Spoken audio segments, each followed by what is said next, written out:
Welcome to study well with me. ഇന്നത്തെ വീഡിയോയിലൂടെ നമ്മൾ നോക്കാൻ വേണ്ടി പോകുന്നത് 10ാം ക്ലാസ്സിലെ കുട്ടികൾക്ക് പഠിക്കാനുള്ള സലീം അലി എഴുതിയ thrills and thrills bird watching in India എന്ന ചാപ്റ്ററിൻ്റെ സമ്മറിയാണ്. ഇന്ത്യയുടെ പക്ഷി മനുഷ്യൻ എന്നറിയപ്പെടുന്ന ആളാണ് ഡോക്ടർ സലീം അലി. തൻ്റെ ജീവിതം പക്ഷികളുടെ പഠനത്തിനും സംരക്ഷണത്തിനുമായി അദ്ദേഹം സമർപ്പിച്ചു. ഇദ്ദേഹത്തെ ആദരിക്കുന്നതിനായിട്ട് എല്ലാ വർഷവും നവംബർ 12 ഇന്ത്യ ദേശീയ പക്ഷി നിരീക്ഷണ ദിനമായി ആഘോഷിക്കുന്നു. ഇനി നമുക്ക് ചാപ്റ്റർ നോക്കാം. One of the standard questions to me is about the thrilling adventures in a lifetime of exploring for birds. ആളുകൾ ഒരുപാട് ചോദ്യങ്ങൾ എന്നോട് ചോദിക്കും. അതിലെ സ്റ്റാൻഡേർഡ് ആയിട്ടുള്ള ഒരു ക്വസ്റ്റ്യൻ ആണ്, ഞാൻ പക്ഷികളെ എക്സ്പ്ലോർ ചെയ്യാൻ പോകുന്ന സമയത്ത് ഉണ്ടായിട്ടുള്ള ത്രില്ലിംഗ് ആയ അഡ്വെഞ്ചേഴ്സ് എന്തൊക്കെയാണെന്ന്. പക്ഷികളെ നമ്മൾ എക്സ്പ്ലോർ ചെയ്യണമെങ്കിൽ എവിടേക്ക് പോകണം? ഉൾവനങ്ങളിലേക്ക് പോകണം അല്ലേ? അവിടെയാണ് വ്യത്യസ്തമായിട്ടുള്ള പലതരത്തിലുള്ള പക്ഷികൾ ഉള്ളത്. അപ്പോൾ ഉൾക്കാടുകളിലേക്ക് പോകുമ്പോൾ കുറേ സാഹസികമായിട്ടുള്ള കാര്യങ്ങൾ റൈറ്ററിന് നേരിടേണ്ടി വന്നിട്ടുണ്ടാവും. അതെന്തൊക്കെയാണെന്നാണ് ആളുകളുടെ ക്വസ്റ്റ്യൻ, ആളുകളുടെ ചോദ്യം അതെന്തൊക്കെയാണെന്നാണ്.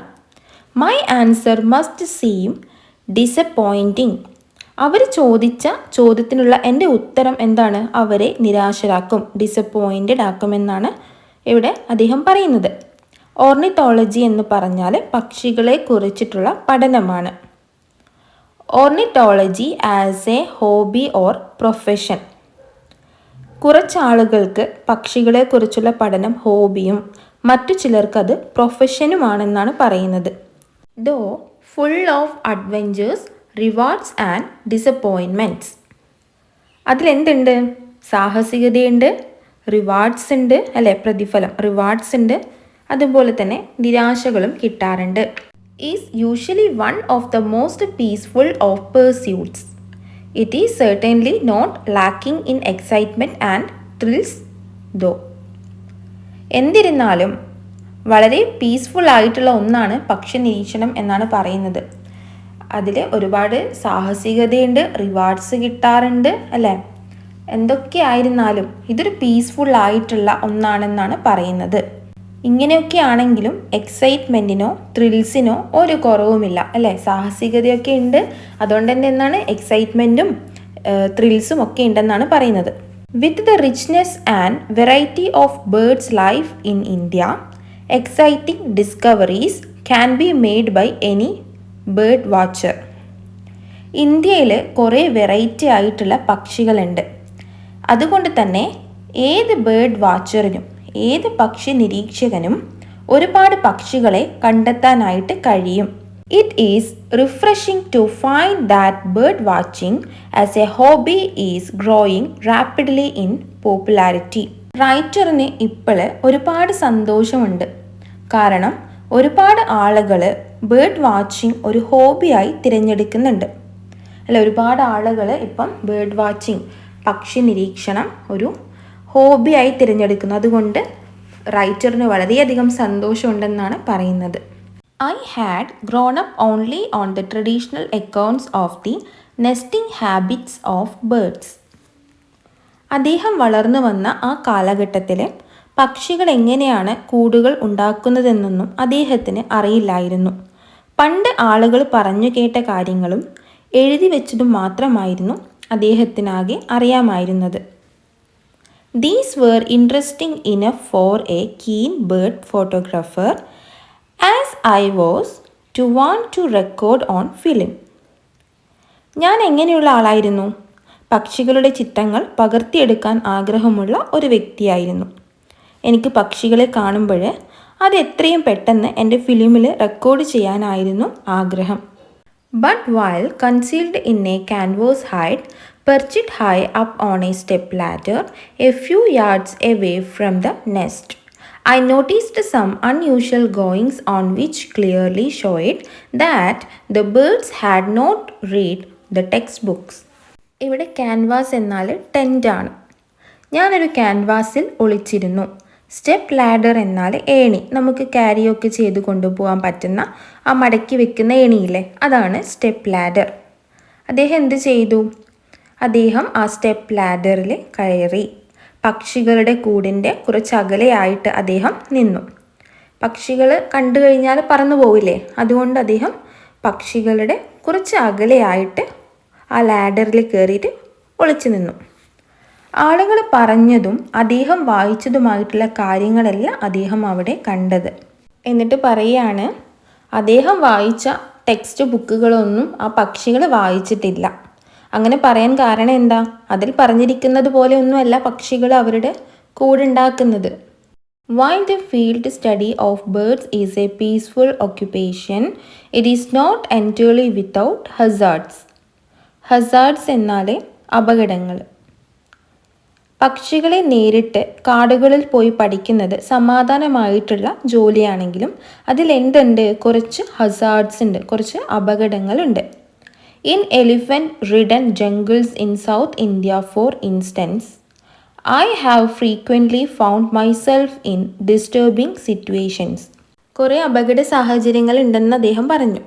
അപ്പോഴതിന് ഉദാഹരണമായിട്ട് പറയുന്നത് ദക്ഷിണേന്ത്യയിൽ ആനകൾ കൂടുതലുള്ള കാടുകളിൽ അദ്ദേഹം പലപ്പോഴും പേടിപ്പെടുത്തുന്ന സാഹചര്യത്തിലൊക്കെ ഒറ്റപ്പെട്ടു പോയിട്ടുണ്ടെന്നാണ് പറയുന്നത്.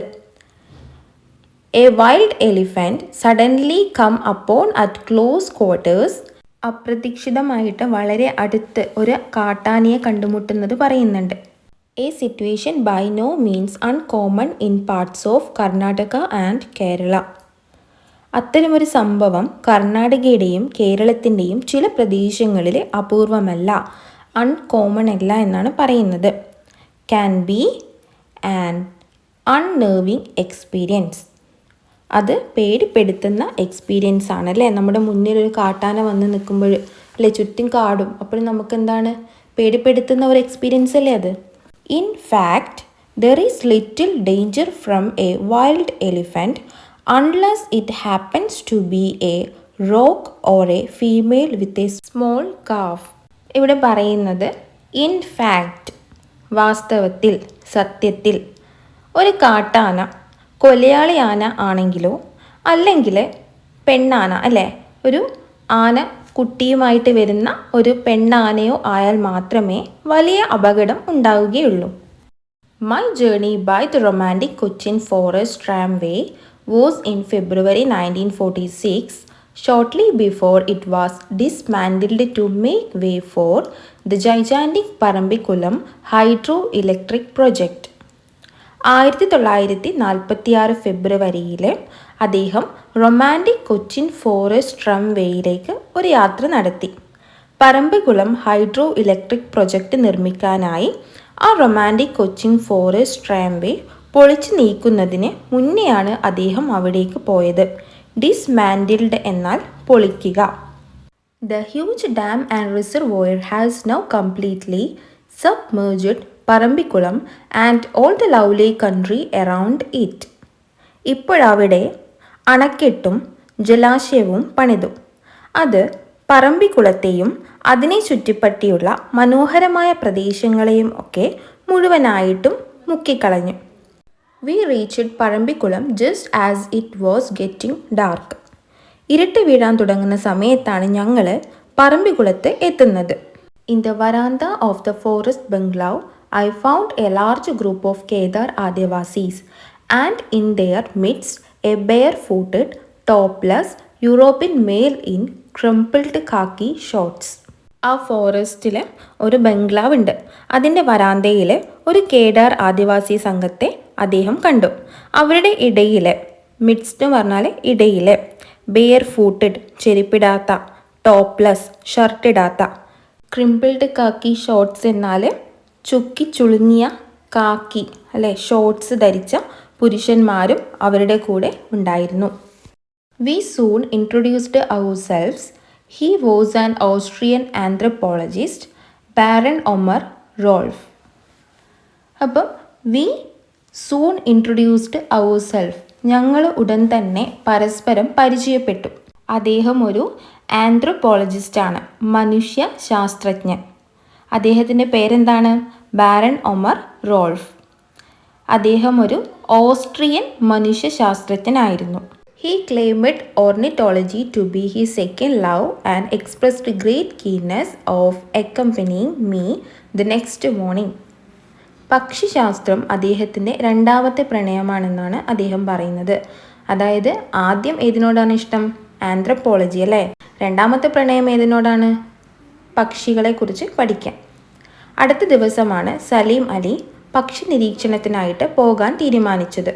ബാരൻ ഒമർ റോൾഫും സലീം അലിയുടെ കൂടെ പോകാനായിട്ട് ആകാംക്ഷ പ്രകടിപ്പിച്ചു. Led by a forest guard we were stalking along a narrow animal trail through dense tall grassland above 5 feet high. Forest ഗാർഡാണ് ഇവരെ കൊണ്ടുപോകുന്നത്. 5 അടിയിലധികം ഉയരമുള്ള കട്ടിയുള്ള പുൽമേടുകൾക്കിടയിലുള്ള ഇടുങ്ങിയ മൃഗങ്ങളൊക്കെ സഞ്ചരിക്കുന്ന വഴിയിലൂടെയാണ് അവർ പോകുന്നത്. The right kind of habitat for the broad-tailed grass warbler. Broad tailed grass വാർബ്ലറിന് ഏറ്റവും അനുയോജ്യമായ ആവാസ വ്യവസ്ഥയാണ് ഈ സ്ഥലം. Upon turning a bend in the path, the forest guard suddenly ducked, excitedly pointing in front. അവർ പോകുന്ന വഴിയിൽ ഒരു വളവ് തിരിഞ്ഞപ്പോൾ ഫോറസ്റ്റ് ഗാർഡ് അപ്രതീക്ഷിതമായി താഴേക്ക് കുനിഞ്ഞ് മുന്നോട്ട് ആവേശത്തോടെ ചൂണ്ടിക്കാട്ടി. I just glimpsed the head of a tusker striding down the same path from the opposite direction and turned to flee as fast as I could, motioning to Omar, who was 10 yards behind me, to do likewise. അവരുടെ opposite വഴിയിൽ ആരാ വരുന്നത്? ഒരു കാട്ടാന അല്ലേ. അവരുടെ opposite വഴിയിൽ നിന്ന് ഇവരുടെ അതേ ആ പാതയിലേക്ക് നടന്നു വരുന്ന ഒരു കാട്ടാനയുടെ തല ആര് കണ്ടു? നമ്മുടെ റൈറ്റർ കണ്ടു. പെട്ടെന്ന് തന്നെ അവിടെ നിന്ന് ഓടിപ്പോകാനായി അയാൾ തിരിഞ്ഞു. അദ്ദേഹത്തിന് കഴിയുന്നത്ര വേഗത്തിൽ അല്ലേ ഓടിപ്പോകാൻ വേണ്ടി തിരിഞ്ഞു. ഞാൻ ചെയ്യുന്നത് പോലെ ചെയ്യാൻ ഒമറിന് ഞാൻ സൂചന കൊടുത്തു. I have not seen anyone react more quickly. അത്ര വേഗത്തിൽ അതിനോട് പ്രതികരിച്ച ഒരാളെ ഞാൻ കണ്ടിട്ടില്ല. നമ്മുടെ റൈറ്റർ ജസ്റ്റ് ഒരു സൂചന കൊടുത്തതേ ഉള്ളൂ. അത്രയും പെട്ടെന്ന് തന്നെ എന്ത് ചെയ്തു? ഒമർ ആ സൂചനയോട് പ്രതികരിച്ചല്ലേ. അങ്ങനെ പ്രതികരിച്ച ഒരാളെ ഞാൻ എൻ്റെ ജീവിതത്തിൽ കണ്ടിട്ടില്ല എന്നാണ് സലീം പറയുന്നത്. He spun round with the agility of a cat and sprinted as fast as his long legs could carry him, looking neither to right nor left. ഒരു പൂച്ച എങ്ങനെയാണോ കറങ്ങി വേഗത്തിൽ ഓടുന്നത് അതുപോലെയാണ് ആര് ഓടിയത്? ഒമർ ഓടിയത് അല്ലേ. ഒരു പൂച്ചയെപ്പോലെ വേഗതയിൽ അയാൾ തിരിഞ്ഞ് ഇടത്തോട്ടോ വലത്തോട്ടോ നോക്കാതെ അദ്ദേഹം ഓടി. His long legs could carry him looking neither right നമ്മൾ പറഞ്ഞല്ലേ. അദ്ദേഹത്തിൻ്റെ നീളം കൂടിയ കാലുകൾ കൊണ്ട് കഴിയുന്നത്ര വേഗത്തിൽ ഇടത്തോട്ടോ വലത്തോട്ടോ നോക്കാതെ ഒരു പൂച്ച എങ്ങനെയാണോ കറങ്ങി തിരിഞ്ഞോടുന്നത് അതുപോലെ ഒമർ ഓടി. He soon outdistanced me by 100 yards and it looked as if he could never stop running. വേഗത്തിൽ തന്നെ അവൻ എന്നെ 100 yards പിന്നിലാക്കി. അല്ല, അവൻ എന്നെക്കാളും ഇപ്പം 100 yards മുന്നിലാണ് ഉള്ളത്. അവൻ ഓടുന്നത് കണ്ടാൽ അവൻ ഒരിക്കലും അവൻ്റെ ആ ഓട്ടം നിർത്തില്ലെന്ന് വിചാരിക്കും. He did so finally another 100 yards further, and it was only when I got up to him, hot and panting, that he breathlessly whispered, "What was it?" കൂടുതൽ യാർഡ്സ് അല്ലേ, 100 യാർഡ്സ് കൂടുതൽ ഓടിയ ശേഷമാണ് ഒടുവിൽ അവൻ അവൻ്റെ ഓട്ടം നിർത്തിയത്. ഞാനാണെങ്കിലോ വിയർത്ത് ശ്വാസം മുട്ടിക്കൊണ്ടാണ് അവൻ്റെ അടുത്തെത്തിയത്. അപ്പോൾ അവൻ എന്നോട് ചോദിക്കുകയാണ്, അതെന്തായിരുന്നു? It was an amusing incident of which I am always reminded whenever I see a wild tusker looking at me. ഒരു കാട്ടാന എന്നെ നോക്കി നിൽക്കുന്നത് കാണുമ്പോൾ ഈ രസകരമായ അനുഭവമാണ് എനിക്ക് ഓർമ്മ വരുന്നത്. In this case, the poor elephant had perhaps never noticed our presence. ഈ സംഭവത്തിൽ അവൻ ആനയെ കണ്ടിട്ട് പേടിച്ചോടിയില്ലേ? ആ സംഭവത്തിൽ ആ പാവം ആന ഞങ്ങൾ അവിടെ ഉണ്ടായിരുന്നത് പോലും ശ്രദ്ധിച്ചിരുന്നില്ല. ആ ആനയ്ക്ക് അങ്ങനെയുള്ള വ്യക്തികൾ അവിടെ ഉണ്ടായിരുന്നു എന്ന് പോലും അറിയില്ലായിരുന്നു. He veered away, into the grass before reaching the bend and was not seen again. വളവിലെത്തുന്നതിന് മുൻപേ ആന പുല്ലിനുള്ളിലേക്ക് തിരിഞ്ഞു മാറി. പിന്നെ അതിനെ കണ്ടില്ല. Ornithology may sometimes entail hazards of a different kind. പക്ഷിശാസ്ത്രം ചിലപ്പോഴൊക്കെ വ്യത്യസ്തമായ അപകടങ്ങൾക്കും കാരണമാകാറുണ്ട്. I recall one particularly hair-raising incident along the Himalayan trail from Almora to the Lippu Lake Pass on my way to Lake Manasarovar and Mount Kailas in 1945. 1945 Mansarovar തടാകത്തിലേക്കും Kailas പർവ്വതത്തിലേക്കും പോകുന്ന സമയത്ത് അൽമോറയിൽ നിന്ന് ലിപ്പു ലേക്ക് pass വരെയുള്ള ഹിമാലയ പാതയിലുണ്ടായ പേടിപ്പെടുത്തുന്ന സംഭവം അദ്ദേഹത്തിന് ഓർമ്മ വന്നു.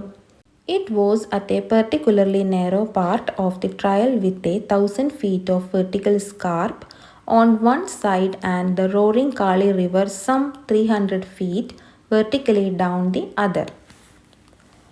അത് വളരെ ഇടുങ്ങിയ ഒരു പാതയായിരുന്നു. ഒരു വശത്ത് 1000 അടി ഉയരമുള്ള ചെരിഞ്ഞ കുത്തനെയുള്ള സ്ലോപ്പുകളും മറുവശത്ത് 300 അടി താഴ്ചയുള്ള കാളി നദിയും ഉണ്ടായിരുന്നു. The porters pitched the tent there, though I had walked ahead of them. Porter's എന്ന് പറഞ്ഞാൽ ചുമടെടുക്കുന്ന ആൾക്കാർ. അദ്ദേഹം വിചാരിച്ചു ഞാൻ അവരേക്കാൾ മുന്നെയാണ് സഞ്ചരിക്കുന്നതെന്ന്. പക്ഷേ അദ്ദേഹം എത്തുമ്പോഴത്തേക്കും പോർട്ടേഴ്സ് എന്ത് ചെയ്തു? അവിടെ എത്തിയിട്ട് ടെൻ്റൊക്കെ കെട്ടി. Just at that moment a tiny bird, how well I remember that yellow-napped Yuhina, got up to the top of a bush some yards away on the flanking hillside. ഇപ്പോഴും ഞാൻ ആ മഞ്ഞ നിറത്തിലുള്ള പക്ഷിയെ ഓർക്കുന്നു. അവിടെ അദ്ദേഹം ഒരു മഞ്ഞ നിറത്തിലുള്ള പക്ഷിയെ കണ്ടിട്ടുണ്ടായിരുന്നു. ആ പക്ഷിയെ അദ്ദേഹം ഇപ്പോഴും ഓർക്കുന്നുണ്ട്. ആ പക്ഷിയുടെ പേരാണ് യുഹീന. ആ പക്ഷി സലീമിൽ നിന്നും കുറച്ച് അകലെയായിരുന്നു. അത് കുറ്റിച്ചെടിയുടെ മുകളിലേക്ക് കയറിപ്പോയി. അദ്ദേഹവും ആ പക്ഷിയെ നിരീക്ഷിക്കാനായിട്ട് അവിടേക്ക് പോയി. Just as I got it in the field of my glasses, it hopped a bit further up. ബൈനോക്കുലറിലൂടെ അദ്ദേഹത്തിൻ്റെ ബൈനോക്കുലറിലെ ഗ്ലാസസ് എന്ന് ഇവിടെ പറയുന്നത് ബൈനോക്കുലറാണ്. അതിലൂടെ നോക്കിയപ്പോൾ ആ പക്ഷിയെ കാണാൻ കഴിഞ്ഞു. അത് കുറച്ചുകൂടി മുകളിലേക്ക് പോയി. So, to get a better view, I took a step back with the glasses still glued to my eyes, entirely unmindful of where I was standing with my back to the abyss. പക്ഷിയെ നന്നായിട്ട് കാണാനായി ഞാൻ binocular കണ്ണിൽ വെച്ചുകൊണ്ട് തന്നെ ഒരു പടി പിന്നോട്ട് നടന്നു. അതായത് ഒരു സ്റ്റെപ്പ് പിന്നോട്ട് വെച്ചു. പിന്നിലൊരു വലിയ കുഴി ഉണ്ടെന്ന കാര്യം ഞാൻ ഒട്ടും ശ്രദ്ധിച്ചില്ല. As I did so, I felt a small pebble slip from under my heel and heard a faint continuing clatter as it went rolling down the hill. അങ്ങനെ കാല് പിറകോട്ട് നീങ്ങിയപ്പോൾ കാൽ കീഴിൽ നിന്ന് ഒരു ചെറിയ കല്ല് പെബിള് വഴുതി പോകുന്നതായിട്ട് അയാൾക്ക് അനുഭവപ്പെട്ടു. അത് താഴേക്ക് ഉരുണ്ടു പോകുന്ന ശബ്ദവും കേട്ടു. Still unmindful of anything untoward, I casually looked back over my shoulder. അപകടം എന്തെങ്കിലും ഉണ്ടാകുമെന്ന് പോലും ചിന്തിക്കാതെ ഞാൻ പിന്നിലോട്ട് തിരിഞ്ഞു നോക്കി. അദ്ദേഹം ആ പക്ഷിയെ നിരീക്ഷിക്കുന്ന ഇതിൽ അദ്ദേഹത്തിൻ്റെ കാല് പിറകിലോട്ട് വെച്ചല്ലേ. അപ്പോഴെന്താ സംഭവിച്ചത്? അത് താഴ്ചയാണ്. ഒരടി കൂടി മാറിയിരുന്നെങ്കിൽ അദ്ദേഹം എന്തു ചെയ്തേനെ? സ്ലിപ്പായി വീണേനെ അല്ലേ. അപ്പം അതിന് പകരം എന്താണ്?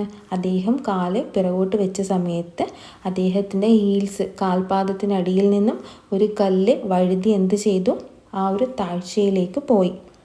അപ്പോൾ ആ ഒരു അപകടം ഉണ്ടെന്ന് പോലും അദ്ദേഹം ആലോചിച്ചില്ല. What I saw literally made my hair stand on end. ആ കണ്ട കാഴ്ച എന്നെ വല്ലാതെ പേടിപ്പെടുത്തി. എൻ്റെ രോമങ്ങൾ പോലും എഴുന്നേറ്റ് നിന്നു എന്നാണ് പറയുന്നത്. ആ രോമങ്ങൾ എഴുന്നേറ്റ് നിന്നു എന്ന് സൂചിപ്പിക്കുന്നത് അദ്ദേഹത്തിൻ്റെ പേടിയാണല്ലേ. അദ്ദേഹത്തെ ആ ഒരു ഇൻസിഡൻറ്റ് വല്ലാതെ ഭയപ്പെടുത്തി. In a flash, realized that I was on the very edge of beyond. 2 inches more and I would have followed that rolling pebble.